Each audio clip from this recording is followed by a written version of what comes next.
सर्वशक्तिमान पिता धन्यवाद करते हैं आज के सुंदर बाइबल दिन के लिए। खुदावन हरी को बड़ी बरकत दे, आशीष करें पिता, यीशु नाम से मांगती है, आमीन। हम पढ़ेंगे दूसरा राजा 22 अध्याय। यहूदा का राजा योशिया। जब योशिया राज्य करने लगा तब वह 8 वर्ष का था। यरूशलेम में 31 वर्ष तक राज्य करता रहा। उसकी माता का नाम यदीदा और बोकत्सवासी अदाया की बेटी थी। उसने वह किया जो यहोवा की दृष्टि में ठीक है। जिस मार्ग पर उसका मूल पुरुष दाऊद चला करता था, ठीक उसी पर वह चला। उसने ना तो दाहिनी ओर और ना बाईनी ओर मुड़ा।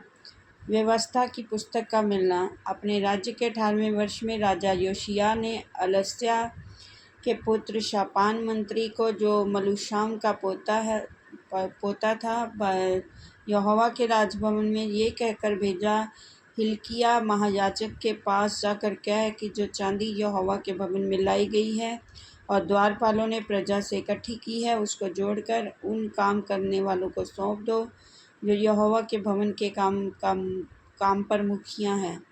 फिर वह उसको यहोवा के भवन में काम करने वाले कारीगरों को दे, इसलिए कि उसमें से जो कुछ टूटा फूटा हो उसकी वे मरम्मत करें, और अर्थात बढ़ाइयों, राजमिस्त्रियों और संगतराशों को दें और भवन की मरम्मत के लिए लकड़ी और गढ़े हुए पत्थर मोल लेने में लगाएं। परंतु जिनके हाथ में वह चांदी सौंपी गई उनमें हिसाब ना लिया गया, क्योंकि वे सच्चाई से काम करते थे। हिल्किया महायाजक ने शापान मंत्री से कहा, मुझे यहोवा के भवन में व्यवस्था की पुस्तक मिली है। तब हिल्किया ने शापान को वह पुस्तक दी और वह उसे पढ़ने लगा। तब शापान मंत्री ने राजा के पास जाकर लौटकर ये संदेश दिया, जो चांदी भवन में मिली उसे तेरे कर्मचारियों ने थैलियों में डालकर उनको सौंप दिया जो यहोवा के भवन में काम करने वाले हैं। फिर शापान मंत्री ने राजा को ये भी बताया, हिल्किया याजक ने उसे एक पुस्तक दी है। तब शापान उसे राजा को पढ़कर सुनाने लगा। व्यवस्था की उस पुस्तक की बातें सुनकर राजा ने अपने वस्त्र फाड़े। फिर उसने हिल्किया याजक, शापान के पुत्र अहीकाम, मीकायाह के पुत्र अकबोर, शापान मंत्री और असाया नामक अपने एक कर्मचारी को आज्ञा दी, वह पुस्तक जो मिली है उसकी बातों के विषय में तुम जाकर मेरी प्रजा की और सब यहूदियों की ओर से यहोवा से पूछो, क्योंकि यहोवा की बड़ी ही जलजलाहट हम पर इस कारण भड़की है कि हमारे पुरखाओं ने इस पुस्तक की बातें ना मानी। जो कुछ हमारे लिए लिखा है उसके अनुसार करते।